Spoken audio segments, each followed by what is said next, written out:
Then it's my privilege now to introduce David Crist. David Crist currently serves as senior historian for the federal government. As an officer in the U.S. Marine Corps, he saw firsthand the war against al-Qaeda and the confrontation with Iran. Crist served in the first Gulf War and 2 tours with elite special operations forces in Afghanistan and Iraq. He was part of the first U.S. military forces inside Afghanistan who overthrew the Taliban. In 2003, he personally witnessed the confrontation between American patrol boats and Iranian Revolutionary Guard forces off the Iraqi coast in one of the tensest incidents between the two nations in 20 years. A Middle East scholar and recognized expert on Iran and defense issues, he is a frequent advisor to senior government and military officials on the Middle East, including current CENTCOM commanders. He is the author of a new groundbreaking book on The Twilight War, the secret history of America's 30-year conflict with Iran, and that is the topic of today's talk. Please welcome David Crist.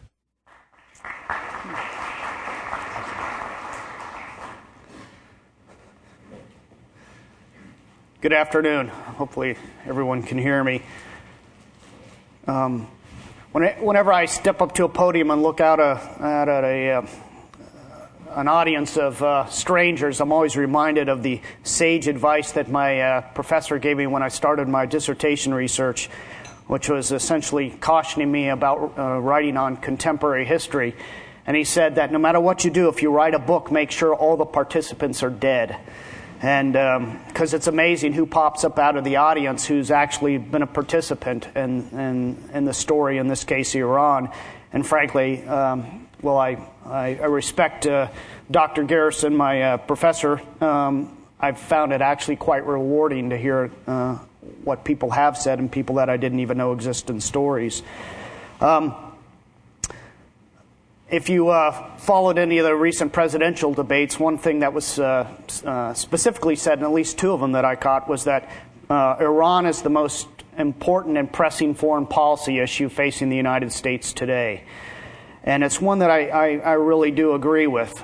I am convinced that the most likely area for a military conflict is not against North Korea or China, but is going to be against Iran.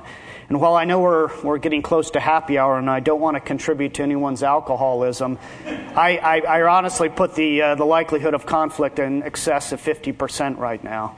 I don't see a great way out of some of our dilemmas. Very recently, I was at a meeting with a very senior Obama official, and the mood was getting as light as it possibly can, and they were discussing, all this Iranian conundrum. Is there a military solution to the Iranian nuclear program? Is the backlash of a potential regional conflict, does that outweigh the potential gains of a military conflict?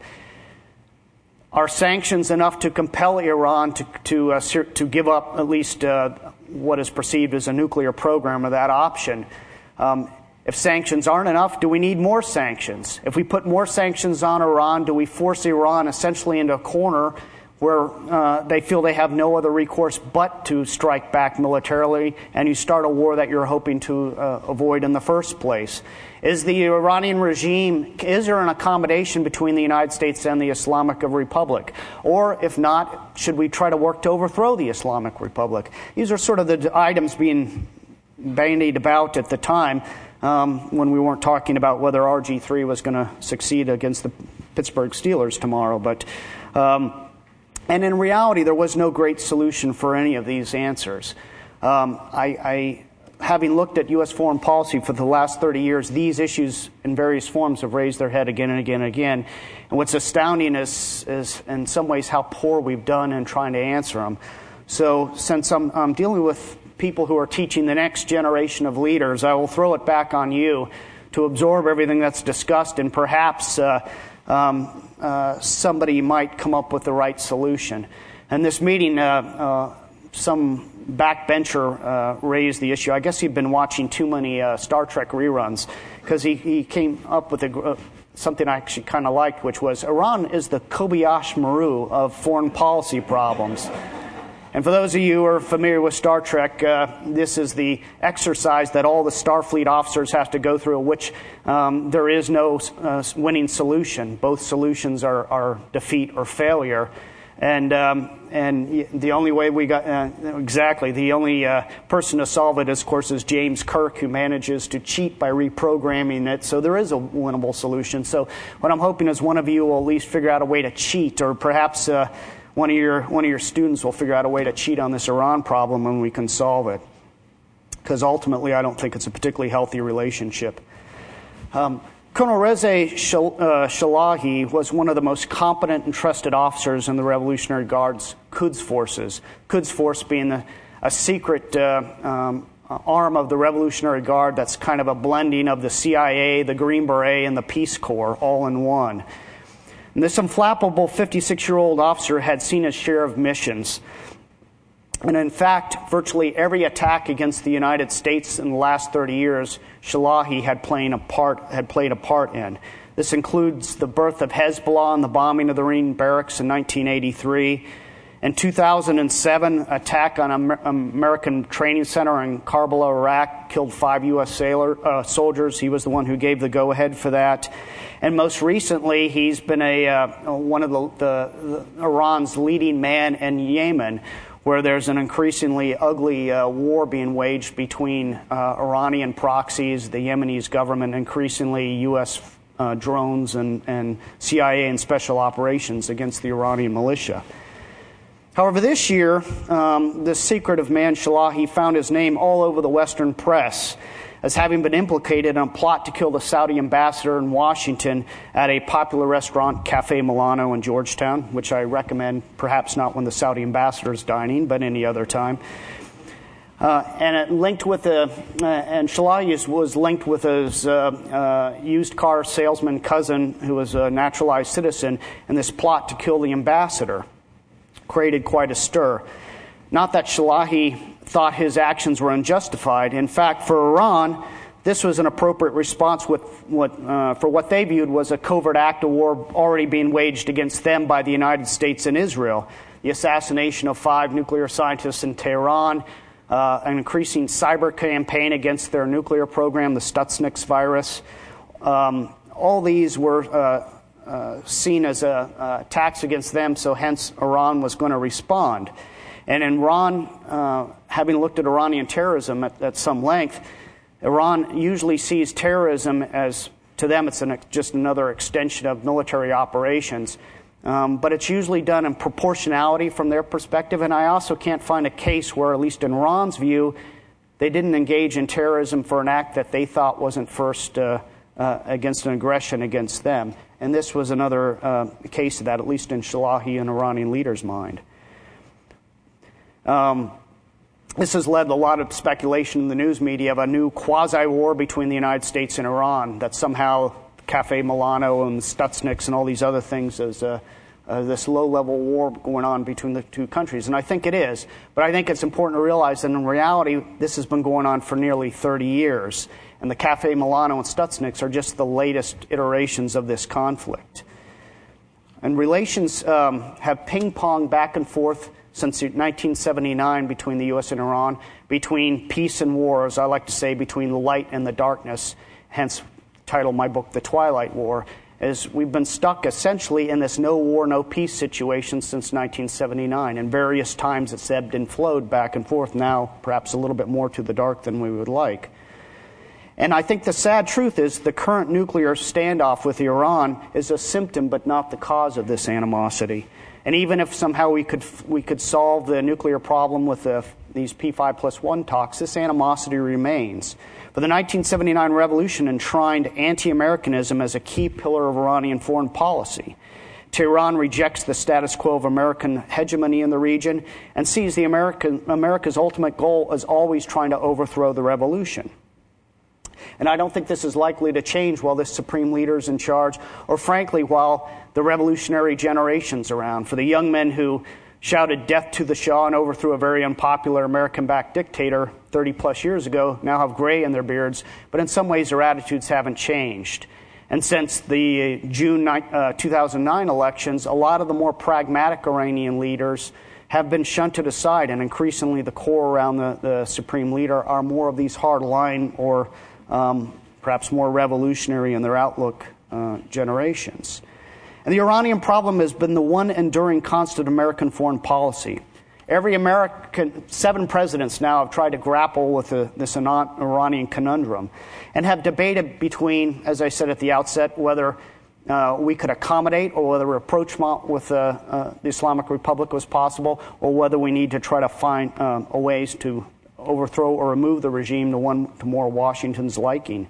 And neither one of these approaches have really achieved much of a goal. In fact, what they've led to usually is a very disjointed American policy towards Iran. And often I think the U.S. has taken the wrong action against Iran. When we need to be magnanimous and extend a hand of friendship and opening, we've done just the opposite.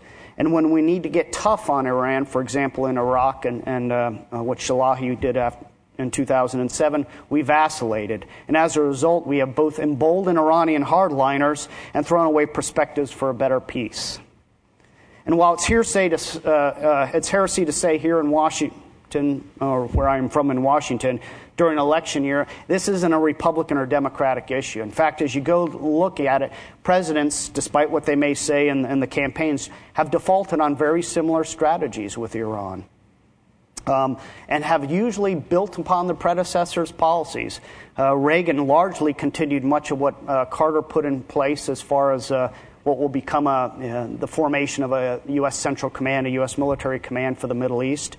And frankly, Obama, when the story is written, the history is written of the Obama administration, particularly with Iran, what's going to become painfully obvious is how much of his predecessor, George Bush's policies, he kept. But unlike the Cold War, when we had a similar sort of situation, we don't have a hotline with Iran today. In fact, we don't even have diplomatic representation.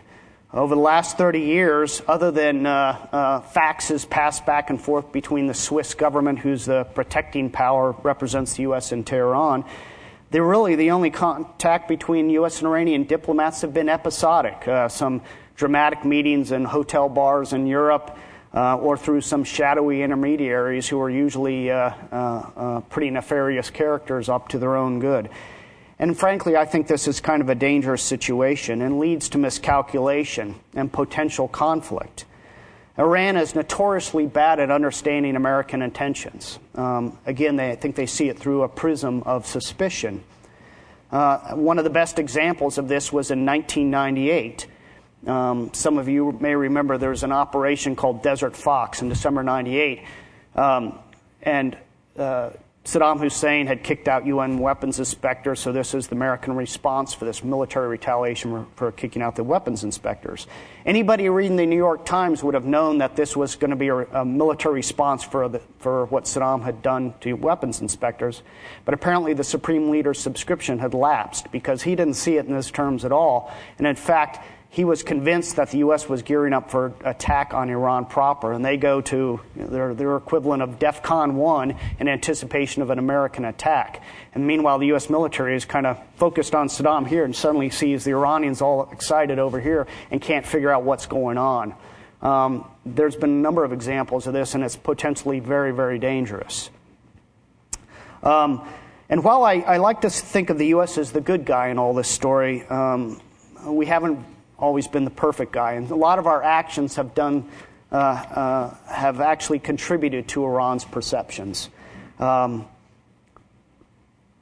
example, George Herbert Walker Bush, Bush 41 as we like to call him, in his inaugural address, he reached out to Tehran to try to end the Lebanese hostage crisis that some of you may recall, which Hezbollah was holding, I think, 7 American hostages at the time. And President Bush at the time had a pretty famous line that said, "Goodwill begets goodwill." And through the UN intermediary reached out to Tehran and said that if you work to get these hostages released, we'll reciprocate in kind. And this would lead to better relations. The new Iranian President Rafsanjani, who's a fascinating character and a pragmatist in many ways, in addition to cornering the pistachio market in Iran, at some political risks, to himself, because there's some opposition to this, takes about 3 years to work with the Hezbollah intermediaries and gets all these hostages released. And then when it comes time for reciprocity, he approaches through the intermediary, the U.S. government, asking, okay, we've held up our end of bargain, now we want some kind of sanctions relief or assistance in rebuilding our oil industry. And instead, what he gets is a whole new litany of grievances by the United States against Iran. And the U.S. essentially says we don't feel bound by this agreement anymore. And what looked like a good deal in 1989 did not look so good for the Bush administration heading into election year in 1992. And the idea of some sort of opening with Iran was not seen as politically expedient for them at the time, so the U.S. doesn't do anything. And Iran never got over this. In fact, Richard Haas, who was, had worked on this issue for the National Security Council at the time, a number of years later met the Iranian foreign minister, and when he was introduced to him, he goes, oh yes, Mr. Goodwill begets goodwill. And I think perhaps even the more a grievous example of this was in 1988. Probably the worst thing the U.S. did, which somebody raised earlier in one of the talks, was a U.S. cruiser named USS Vincennes essentially instigates a fight with the Iranian Navy, and in the process mistakes an Iranian airliner for an Iranian combat aircraft and shoots it down. Not only did the U.S. sort of start the engagement, but what's even worse is the U.S. then gives the captain a pretty significant medal at the end of his tour, and then lying would be too strong of a word, but certainly is liberal with the truth as far as the U.S. government's rationale for where ships were positioned and what really transpired. The head of Iran's Revolutionary Guard Navy today is a gentleman named Admiral Fadavi. Admiral Fadavi was commanding the Iranian small boats in this engagement, and to him and many Iranians it was a deliberate act of murder. Why else would you give a medal to a captain who just killed 290 civilians? Doesn't make any sense. And so he's never gotten over that, and in his view the U.S. is the terrorist nation for this. It makes sense if you understand the politics of the U.S. Navy, which I won't bore you with now, but over a cocktail I'd be happy to tell you that. But we never really even contemplated how Iran would perceive our actions afterwards. We talked a little earlier about the Iranian Revolution, and it was mentioned by some of our earlier speakers how the Shah had been sort of the great bastion of American security in the Middle East up until his overthrow in 1979. He could purchase any weapons short of nuclear weapons. The U.S. had put all its eggs in the Shah's basket up to this point. He was sort of our bulwark against Soviet expansion and protection of Persian Gulf oil until a popular revolt threatened him. Interestingly enough, while the CIA had one of its largest stations in the world was in Tehran at the time, it was almost entirely focused on the Soviet Union, not on the internal dynamics. So the Iranian Revolution catches the U.S. government largely by surprise. In fact, we don't have many Farsi speakers. One of the these interesting characters in history appear at this time. This guy is a gentleman named Stan Escudero, a later ambassador. Escudero is fluent in Farsi. He's Mexican-American, has sort of a big bushy beard and sort of a dark swarthy look. He looks like an Iranian. But his career had been largely marginalized because he questioned the wisdom in a memo of putting all the American eggs in the Shah's basket. And for that, his career was sidelined. The revolution happens. The U.S. doesn't know anything about what's going on in the streets of Tehran. They pull Escudero out of mothballs and throw him in the streets of Tehran. So here he is, this American diplomat, and he infiltrates the student crowds, and he's at the front line shouting, "Death to the Shah," facing the Shah's soldiers on the other side, and getting shot at, he said occasionally. And then every night he would sneak back to the U.S. Embassy and report to the ambassador on what was going on in the street demonstrations. And he quickly came to the conclusion that the U.S. ambassador did, that the Shah's days were numbered, that essentially we need to start making a transition to supporting the opposition movement because the Shah is simply not going to survive this.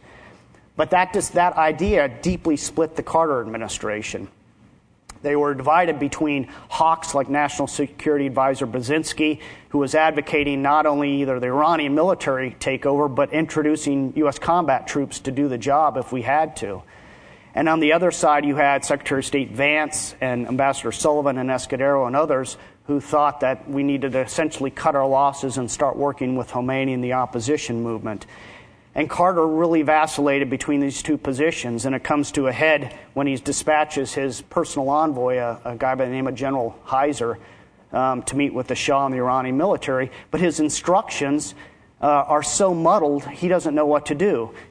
Brzezinski thinks it's instructions to tell the Iranian military to take over and stage a coup, and the Secretary of State thinks it's instructions to tell the Iranian military and the Shah to leave and start backing whatever the transitional government will do. As a consequence, we don't do anything. Not a great moment in U.S. foreign policy. President Reagan comes in and he sees the Iranian issue largely, at least in his first term, through the prism of the Cold War. Iran is suddenly, frankly, Iran is too strategically important to be on the sidelines of the Cold War. So Reagan, very early in his administration, I think in September 1981, signs a National Security Council directive that essentially does two things. One is directs the U.S. government to develop a containment policy against the Islamic Republic, and two, directs the CIA to search for moderates within the government we could work with, people who might be predisposed to the United States or at least anti-communist, that we could woo the government back to our side of the Cold War. And so he pursues both these policies simultaneously. Interestingly enough, as the U.S. military starts looking at this, at least the first term, as I said, it's always through the prism of the Cold War. Iran is sort of viewed as a chessboard of which the U.S. and the Soviets would move our pieces around, but not sort of an integral player of the chess game itself. And where you see this come out is in the nuclear policy of how we'd use nuclear weapons against the Soviets in Iran at the time. And in the best Dr. Strange-Lovian speech, it's termed the passive option. And what the U.S. is going to do is drop special forces with man-packed nukes, which are these 160-pound nuclear devices, into Iran and blow up all the passes the Soviets would need to especially from Azerbaijan, they would need to, mountain passes, they'd need to invade the country. And that way, the Soviets couldn't get in, invade, and take over Iran. And when it was presented to U.S. officials that, well, you know, if we do this, the Soviets may just nuke Bushehr and Bandar Abbas and all the ports we need to get our forces in to stave off their invasion. And this guy, Robert Comer, an interesting character in many ways, thinks for a moment and says, well, that'd be okay, because if they can't get in and we can't get in, then Iran's been neutralized and it works to our advantage. The oil's safe. The Soviets can't get there. But nobody bothered to ask the Iranians what they might think about being sort of the mat of a nuclear war. Reagan's policies start to change, and there's a couple of big events that trigger this, where Iran starts becoming an intrinsic threat in the American view outside of the Cold War. And there's two big events that happen. One is the Iran-Iraq war is waging. Saddam invades. His army is rather incompetent. Their attack bogs down. And in 1982, it looks like Iran is about to seize Basra, which is the second largest city in Iraq, big Shia city. And it looks like Saddam's about to lose. So the U.S. throws, and in fact, there's a very well-coordinated interagency effort designed to keep Iraq from losing this war. Not only intelligence sharing, but encouraging other countries to support him militarily. The U.S. extends agricultural and financial credits. I mean, it's a very well-coordinated effort across the whole of the U.S. government and our allies to keep Iraq from losing. And the other issue happens a couple of years later when Iranian sailors stop and seize a U.S. merchant ship, the President Taylor. One of these incidents that nobody recalls in history, but has a dramatic effect on U.S. policy for up to today. And that immediately raises the specter of another hostage crisis, or that Iran might start seizing U.S. merchant vessels and holding our sailors hostage. And so what this does is it starts a whole series of American military planning against Iran that frankly hasn't stopped since since that incident happened in 1986. So both of these incidents start galvanizing the Reagan administration's view that Iran is as a threat outside of the Cold War and just not a player in the Cold War. But at the same time, all this is happening, his original directive to the CIA remains intact, which is find some moderates we can work with. And so what happens at the same time that the U.S. is gearing up for a military conflict after the President Taylor, you have this secret arms deal going on with the Iranians, whereby the U.S. would sell weapons to the Iranians, the payback would be these weapons would help strengthen certain moderates within the Iranian government that would then rise to power and essentially rise to prominence based upon the additional weapons they could get for their war with Iraq. And it became a huge scandal when some of this money was siphoned off to support anti-communist guerrillas in Central America. And it seemed like a really crazy, harebrained idea. But in reality, I'm a little bit more, well, I'm very critical on Reagan on a lot of issues in my book and my research. This is one where I'm surprisingly sympathetic to him because in reality, this opening actually did get to a number of key Iranians. Ayatollah Khomeini blessed the idea. Mousavi, who was the former prime minister and the presidential candidate in 2009, was the guy who handled the day-to-day operations. Ayatollah Mehdi Karoubi, a prominent politician today, was also a key intermediary in this. In other words, it did get to people within the government, and it started a dialogue between the U.S. and Iran that continued for about a couple of years. Probably the first, up until 2003, the only sustained talks we've had with Iran. The problem is when this thing becomes exposed, both sides run for cover, deny that that it was some policy aberration, and effectively it'll kill any openings for the next 10 years between the two countries. It also becomes a huge scandal for the U.S. government.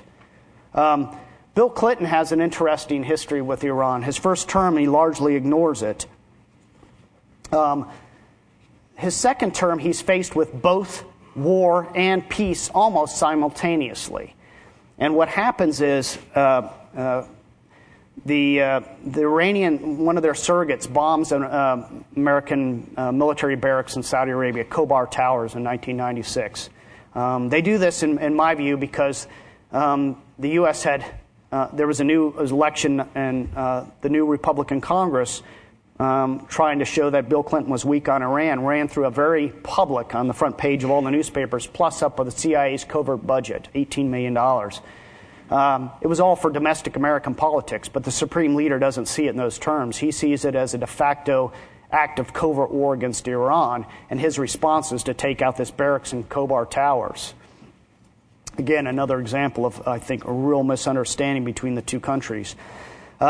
So what this does is, it takes some time, but when the U.S. finally pins it back on Iran, I mean, we're faced with the prospect of a serious war. The U.S. is gearing up, starts planning for military retaliation and response until there's an election in Iran. In 1997, President Khatami is elected. Khatami seems like a much more pragmatic man, much more pro-Western, looks like a reformer. And he sends a message back through the Omanis to the United States that it's, I think, very typical the way the Iranian diplomats do things. He says to the United States through the Omanis that we had nothing to do with Khobar Towers, but it won't happen again. So Clinton's now faced with the prospect of, hey, we got a different government in Iran. Do we really want to go to war for something that it's obvious this guy wasn't responsible for, or do we cut our losses in the past and work forward? And what Clinton does is he tries the opening of peace, and it culminates in a series of efforts in 2000 that ultimately bear no fruit, in part because in this case I don't think the Supreme Leader had fully endorsed the idea, and it ultimately turns out to be sort of a wasted effort in a sense. President Clinton was going to have a sort of a culminating meeting with this with President Khatami at the United Nations during one of the General Assembly meetings.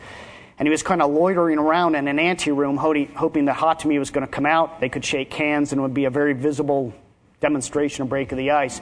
But unfortunately, Khatami had not been authorized to meet with Clinton. he gets nervous or his advisors gets nervous, not entirely clear, so he leaves it at a different room, so Clinton's sort of standing there twiddling his thumbs, waiting for the Iranian president to come. And unfortunately, it doesn't go anywhere. A missed opportunity by Iran, in my view. After 9/11, there's a huge debate within the U.S. government over what to do with Iran. As I forget, one of the, Amin, or I believe was talking earlier about Iran was key.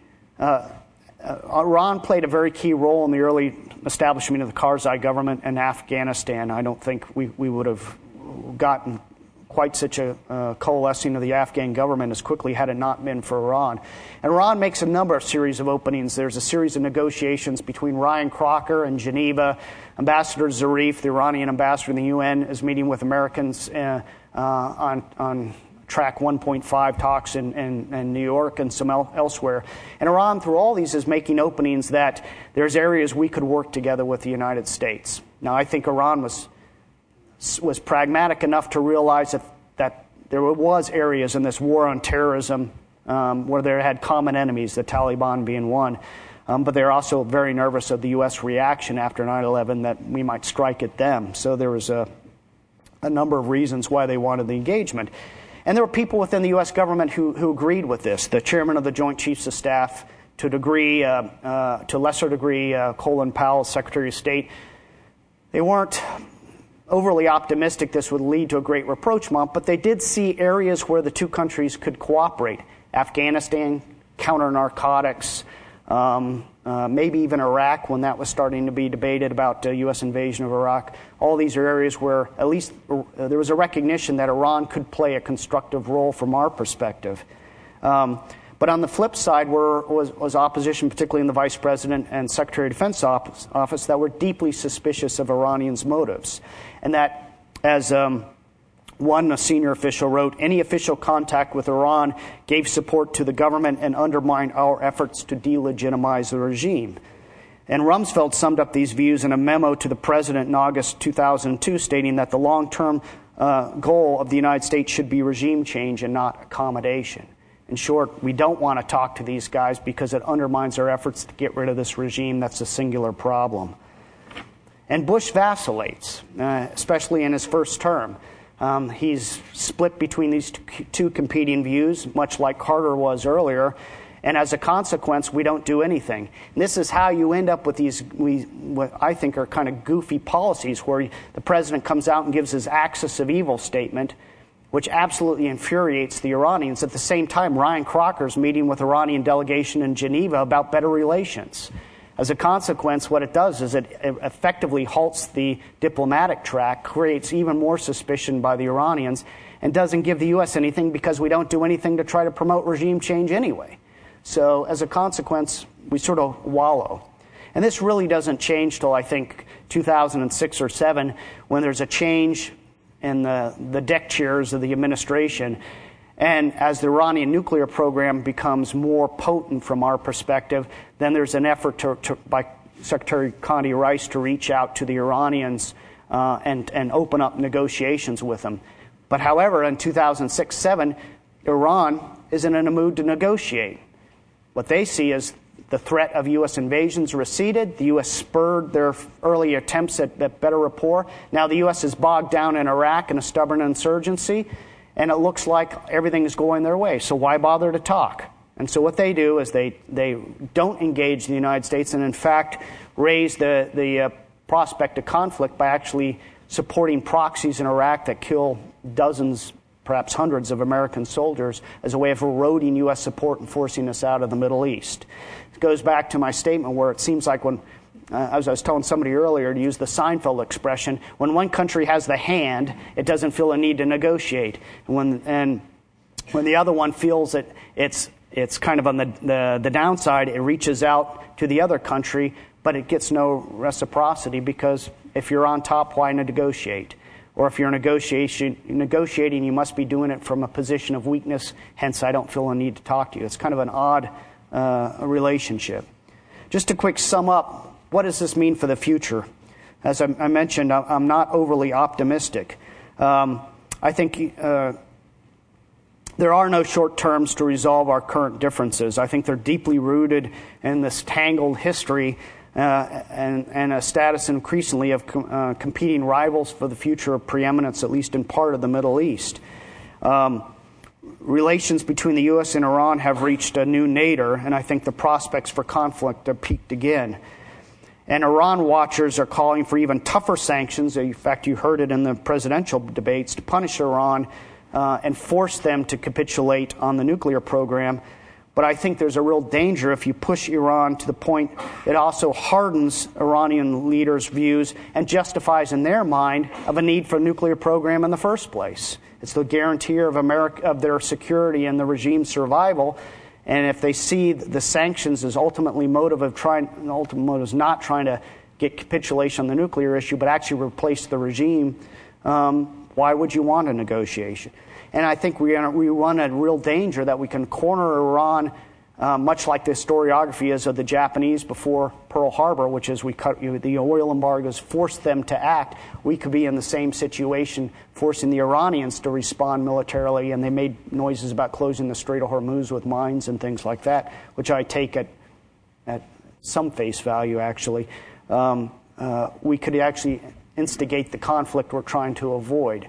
On the other hand, the one thing history shows is if Iran isn't pressured, they're not going to negotiate. So the key is, as you pressure, you have to be willing to actually entertain in a dialogue with the Iranians, which unfortunately we've been willing to put pressure but not entertain in the dialogue aspect.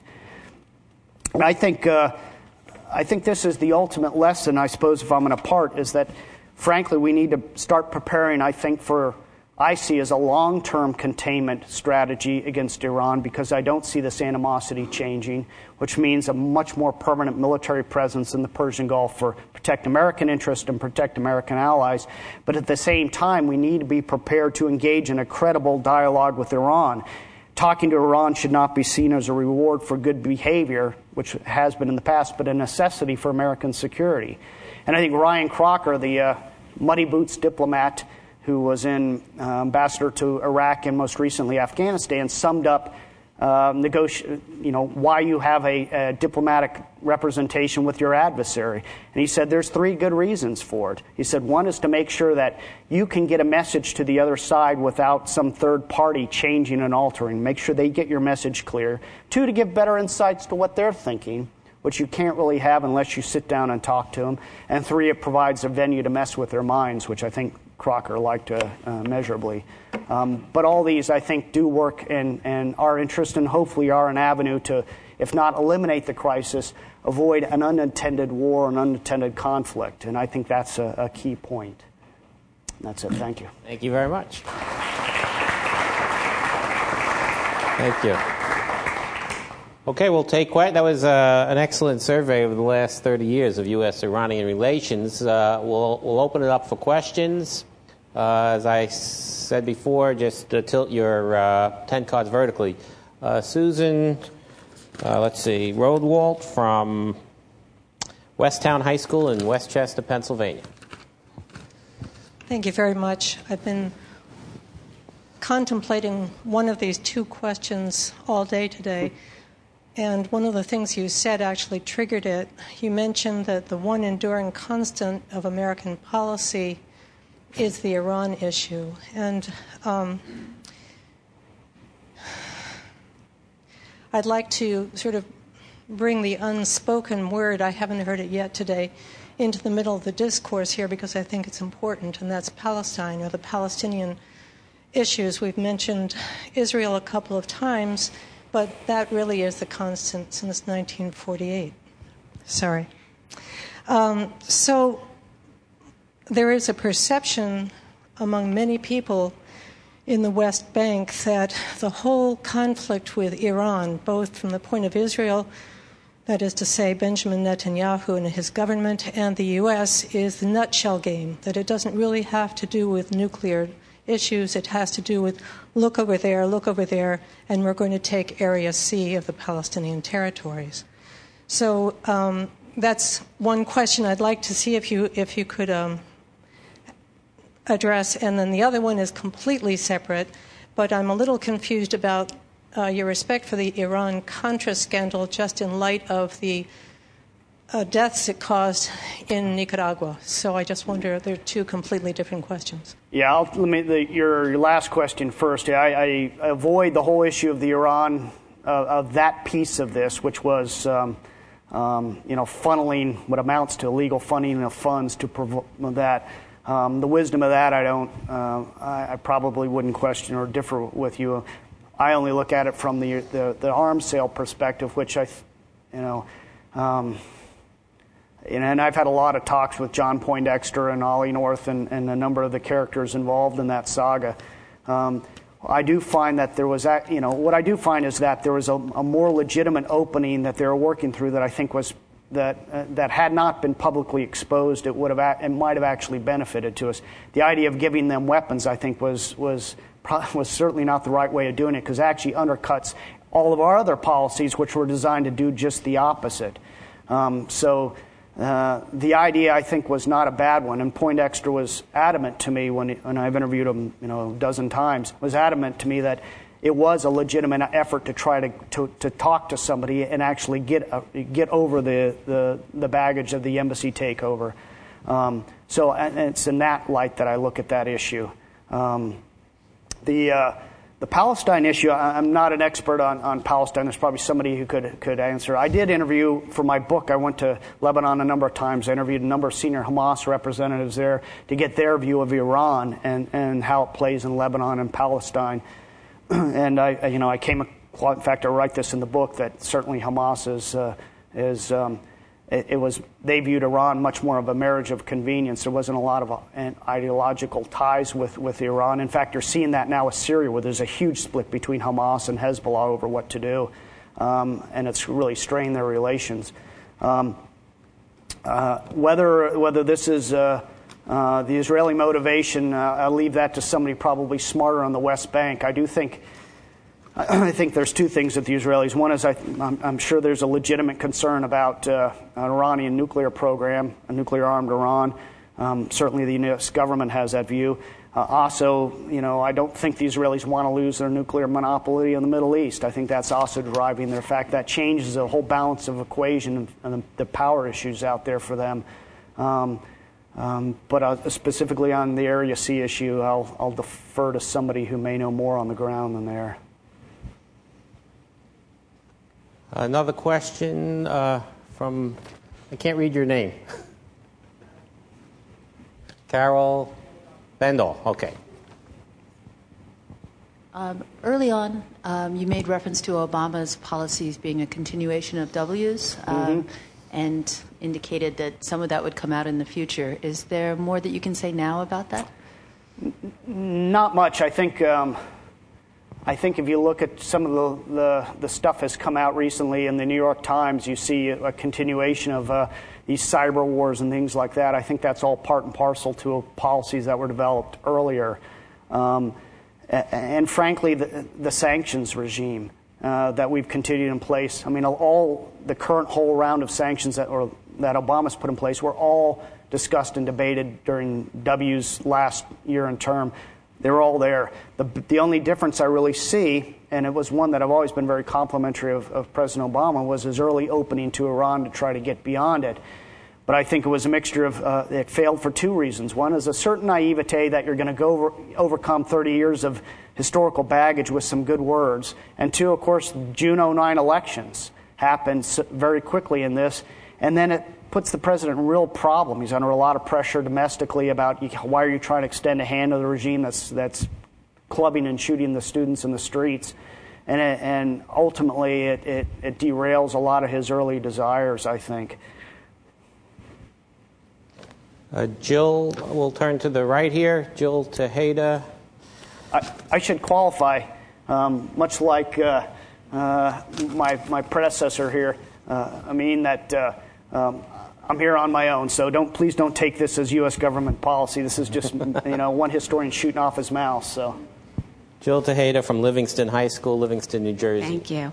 I do wonder. You had mentioned before about post 9/11 and the whole issue with Iran perhaps going in and helping with the Taliban and the talks that were going on, and then George Bush's access of evil speech. Like, I kind of wonder, and I'm just wondering your thoughts, what would have happened if he hadn't taken the position of Rumsfeld, or the opposite position, and he did not make that speech? They did, come to some sort of a, maybe not necessarily a political agreement, but some sort of like a military endeavor to, maybe the Taliban, we would have been better off, or maybe it would have opened relations. I don't know. Yeah, I think it's tough to speculate on what might have been.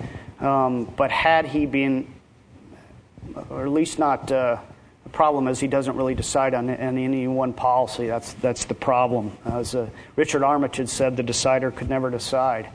And it frankly doesn't change till later in his administration. But my view is I think it would have led to some kind of rapprochement between the two. I could envision diplomatic relations between the two countries, at least at some level. And I think that's where we eventually might have ended up. I think there was areas in Afghanistan that, had we been willing to take a little bit more risk, I think Amin had mentioned the idea of Iranians joint training U.S. forces. The Iranians offered to open up their ports to resupply U.S. and NATO troops in Afghanistan at the time. All this was stuff that we might have been able to build on, and we might have broken down some of the trust issues between the two countries. Like I say, I don't believe any of this would have led to us holding hands, singing Kumbaya, and everything overcoming, because I do think there are real differences in the future. We have two different visions, I think, in some respect, and they're not, they don't overlap in many ways. But I do think, we might have actually had a permanent Iranian representative in Washington and perhaps one in Tehran had we pushed that envelope a little more. It's tough to say that this whole issue culminates in a thing called which has been hotly debated, the Grand Bargain Facts. And the Swiss ambassador in Tehran sends a non-paper, as it's called, which is a white paper with no stationery at the top. It's a list of items for discussion between the U.S. and Iran that he says the Supreme Leader blessed about 75-80% of things, and it's very comprehensive. It's comprehensive of everything from their nuclear program to sanctions to support for Hezbollah to pretty much anything they thought that would appeal to the U.S. government. And in return, what they wanted was greater U.S. recognition of them as a great nation, and for us not to be essentially so hubris in our dealings with them. And it gets rejected very quickly by the Bush administration as something that's seen either too good to be true, or else the hardliners within the government see it as, again, as I used the quote earlier, as a counter to our goals of regime change, not accommodation. And I think that was a big missed opportunity. Do I think the Iranians were willing to compromise on all those issues? No. But I think there was enough of them that it could have started a dialogue between the two and would have actually broken down some of our barriers. Richard Armitage has, I think, regretted that decision ever since then. But after that, the Iranians never made the opening again, and frankly then denied they ever set the facts, which to me is usually an indication that they were embarrassed that they had made this opening and gotten burned on it, especially when they completely deny that they had any relations with the facts. And what happens is, and then not too much longer, December 2003, there's an earthquake in Bam, Iran. The U.S. offers to extend humanitarian support for the Iranians, and this was seen as a great conciliatory effort by the United States. But by this time, Iran is, frankly, they extended their hand. They said actually extended the Supreme Leader's own word of supporting this. The U.S. rejected it. So now when the U.S. wants to open up and use the earthquake relief at BAM as somehow a way of improving relations or kind of breaking down the barriers, Iran doesn't respond. We take that as an insult from my perspective. We sort of lost the first opportunity. So, and sometimes they don't come around again. Okay, we'll go to Timothy Cannell from Laurel School in Shaker Heights, Ohio. Thanks. It sounds as though there have been a lot of missed opportunities over the last 30 years, and that the issue of nuclear weapons is really complicating things now. But if I understood Professor Tarzi correctly this morning, there's one scenario that Iran gets the bomb and they say, now we have one, now we have the power, there's no need to use it. Or the other scenario is Israel says, this can't happen and we have to do something. If you were negotiating directly, you had all the power, how would you try to negotiate that? Because it seems to me that this is the worst case scenario that we're facing, and your pessimism, I'm suspecting, revolves around the issue of the nuclear weapons. Yeah, the nuclear weapons have just taken everything we've done for the last 30 years and raised it to a new level. And actually added one more complicating factor, which is the Israeli calculation in this. The Israelis have their own issues and agenda and security concerns. And that has thrown a wrench into the whole issue, too. I agree with Dr. Tarzi on his views of the Iranian nuclear program. I don't think if Iran gets a nuclear weapon, I don't think they're going to use it tomorrow. I don't think that's their objective. I think their ultimate objective is survival of the revolution. This is seen as the way of guaranteeing it. It gives status, as I like to say, it gets invited to the adult table at the Thanksgiving. It puts them in a different league that they think they're entitled to. And also they have legitimate energy concerns on this kind of stuff.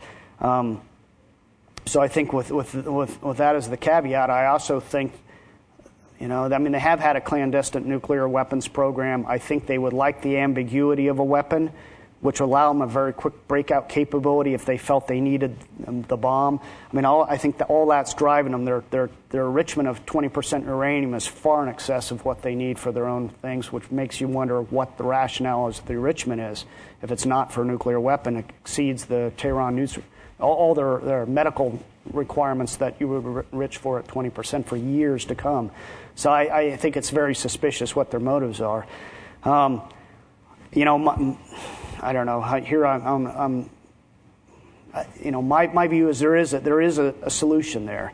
The solution is limited uranium enrichment, perhaps over a certain percentage is either sent out or not, but at least enough enrichment for their own domestic reactors, while some verifiable UN inspectors, a more robust inspection, and frankly, they're going to have to come clean on prior weaponization programs at Farchin, which is one of their main facilities, that they clearly did some kind of illegal under the treaty weapons research, but also a willingness for the U.S. to get over it. They're not their only country in the world who's done private little nuclear experiments with weapons. I think that's eventually the bargain, but man, I don't know if we can get there. The Israelis' bottom line is no enrichment at all, because that gives them nuclear weapons capability, and that's the thing. And right now, the U.S.'s policy is they need to halt enrichment in line with the UN Security Council resolutions before we can entertain some of these other, maybe a limited enrichment down the line. That's unacceptable to the Iranians. And now it's to the point of a national pride issue, almost a national issue that I don't think they come down on. And they might have been willing in 2007 and 2008 to suspend enrichment. In fact, they did at one time, but now I don't think they're going to. So that's why I hate to drive everyone to drink, but I'm not real optimistic about that we can overcome this. But we'll see. Beside the room, David Noblet from Hunter House High School, North Carolina. Hi, Crist. I'm asking you this in your capacity as a former intelligence officer, so really not as a historian, but hypothetically, Israeli or Israeli-U.S. airstrike to destroy nuclear weapons capabilities or overthrow the regime, are either one really feasible through airstrikes anyway, or does it take an invasion and occupation and 10, 15, 20 years of war to try to overthrow this regime? Boy, these are all good questions. Although my publicist threw in intelligence officer, I think they sounded more sexy. Actually, I was an artillery officer, which is a lot less sexy than intelligence. But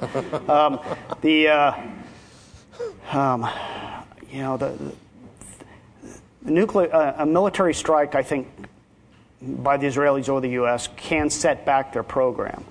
But the problem is it only sets it back. It doesn't stop it. And unless we're willing to commit to a long-term Operation, Iraqi or Operation Iranian Watch or that sort of robust thing where essentially you maintain constant surveillance over any new sites that might creep up, or the rebuilding of the ones we destroyed, which is a long-term proposition and a long-term commitment at a time when we're frankly broke and I don't think want to spend the money on that kind of military operation. I think the military option is not a great one.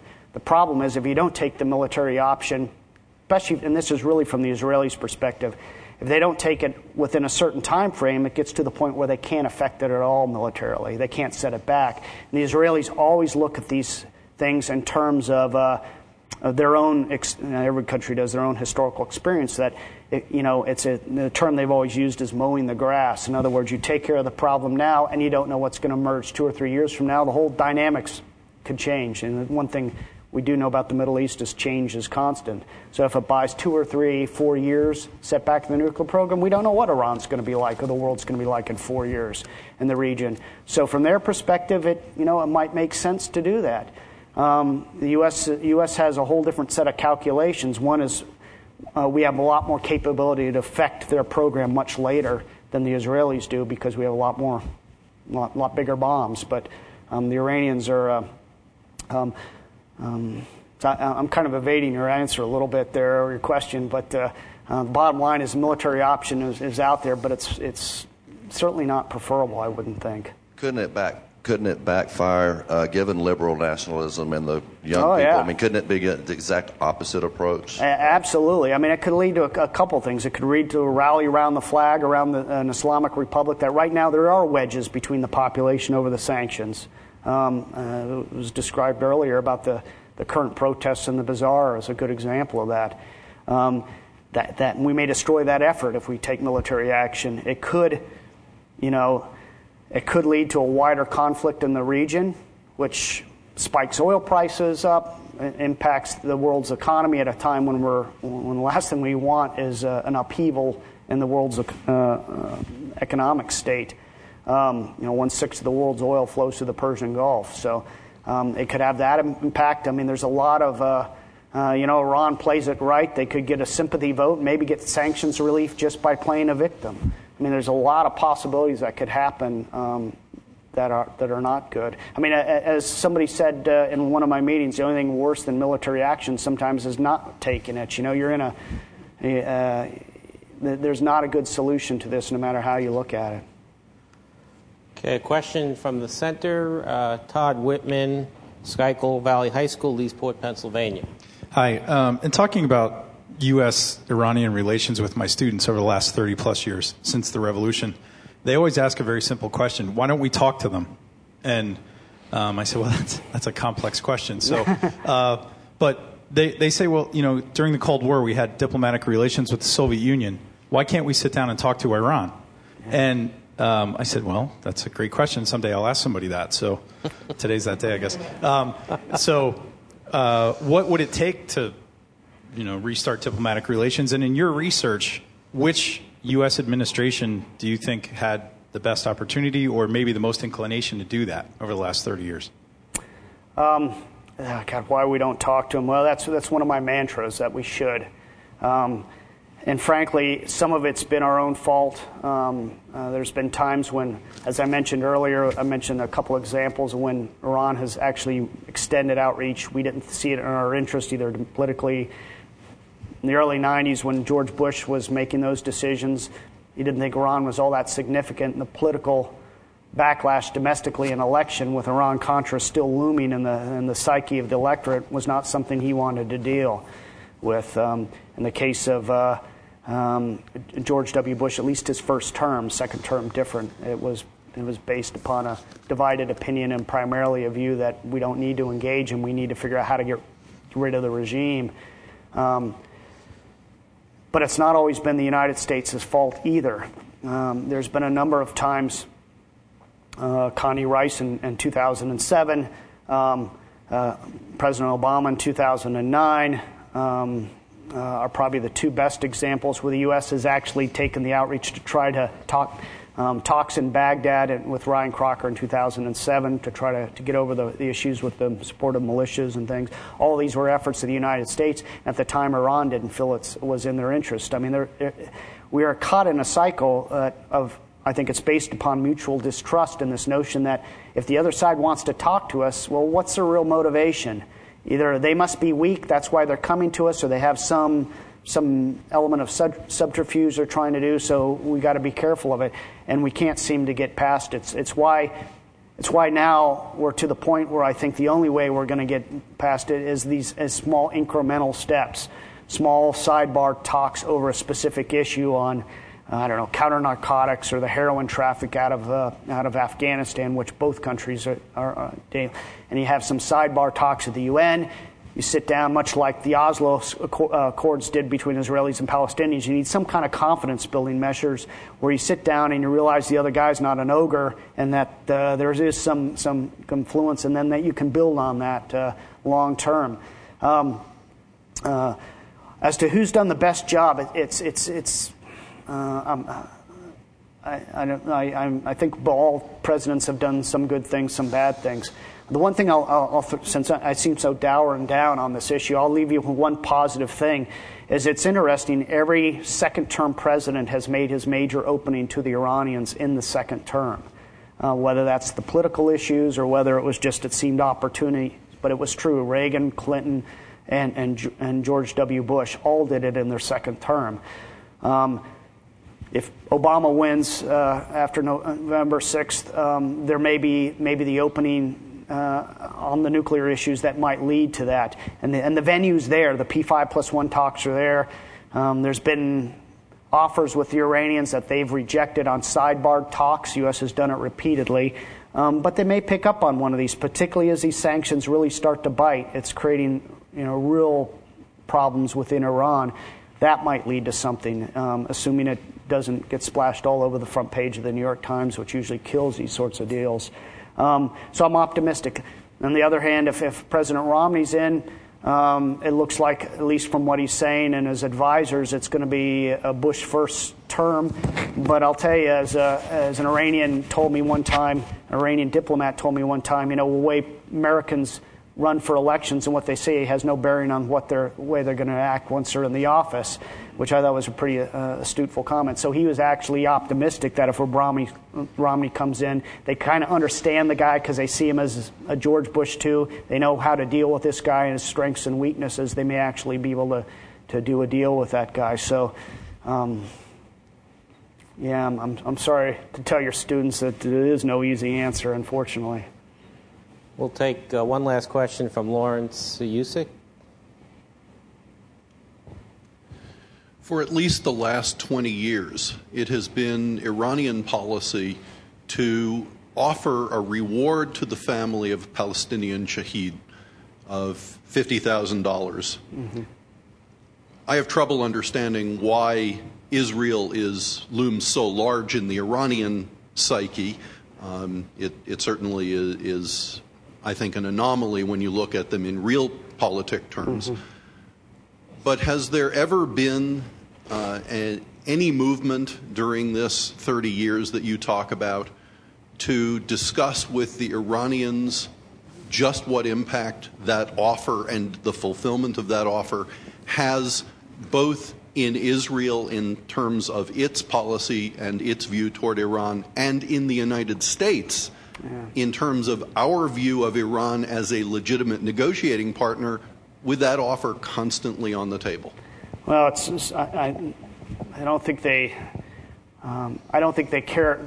I think they do that not because they really care about the Palestinian issue. In fact, a number of very senior Hamas people I interviewed have said that repeatedly. The Iranians really don't care much about us, including a guy who spent 10 years as their chief representative in Tehran.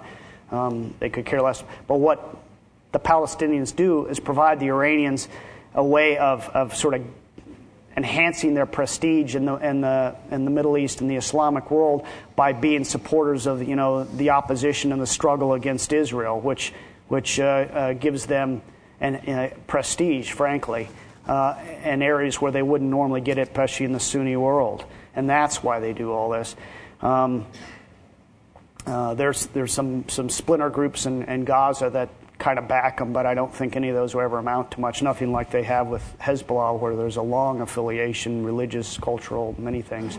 So that's why I think they do all that.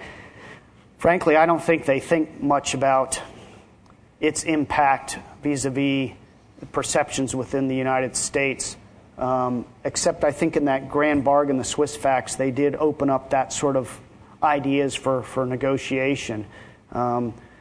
Which does show that they're at least aware that it's an issue for the United States, that's for sure. The Israelis, I don't think they care too much about their opinion one way or the other, but I think they might with the United States.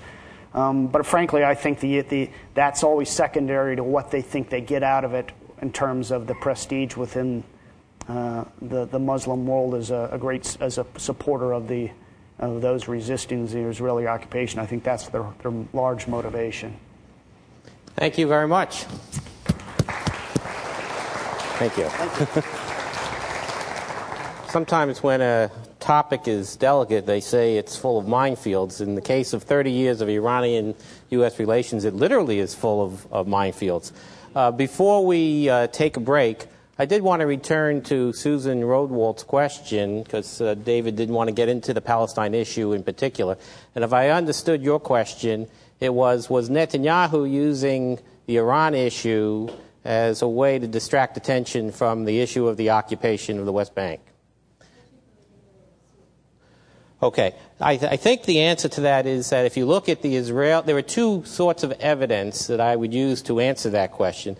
One has to do with the Israeli domestic political scene, which is, if you look at it, while there is no consensus on what to do about Iran, there definitely is a consensus across the political spectrum on the gravity of the threat from Iran, for the simple reason that Iran's leaders have, as was said before, denied the Holocaust, talked about wiping Israel off the map, sponsored terrorism against Israelis and Jews around the world, and they're building nuclear weapons. So they don't have to make up the issue. The issue is there, but the other kind of evidence is that some of the principal European states that are pressing for sanctions have no great love for Netanyahu. So they're not pressing sanctions because they're trying to help Netanyahu avoid discussion of the occupation. They're pressing sanctions because they're concerned about the nuclear threat from Iran. So I think that's really so it's not the distraction of the occupation that is at issue. Now there are people who would take the position that Netanyahu is not terribly committed to a two-state solution, though he has taken the position that he favors it, but the circumstances in the Israeli-Palestine context have not been terribly propitious for the last few years, independent of whatever Netanyahu thinks, and certainly other Israeli leaders have made clear and have made compromises for a two-state solution. I would recommend you to an article we just posted on our website on the way to a two-state solution, a constructive suggestion from a prominent Israeli scholar on how to get from here to there. Anyway, that's all for this session. We'll take a 15-minute break, and then we'll restart again. Thank you very much.